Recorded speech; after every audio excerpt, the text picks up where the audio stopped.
Sabi ni Jesus, subalit ako'y kasama ninyo na gaya ng isang naglilingkod. Luke chapter 22 verse 27. Bilang tunay na mga tagasunod ni Jesus, kailangan din tayong maglingkod sa iba. Ang paglilingkod ay pagtulong sa iba na nangangailangan ng tulong. Ang pagmamahal ay higit pa sa damdamin. Kapag mahal natin ang iba, nais natin silang tulungan. Sabi ni Jesus, sa halip, kung nais ninyong maging dakila, dapat kayong maging lingkod sa iba.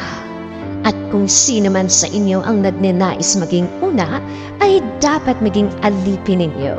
Matthew chapter 20 verses 26 to 27. Maraming paraan para makapaglingkod. Halimbawa, maaari tayong magbigay ng pagkain o iba pang bagay sa mga taong nangangailangan nito. Please don't forget to like, share, and subscribe to our YouTube channel.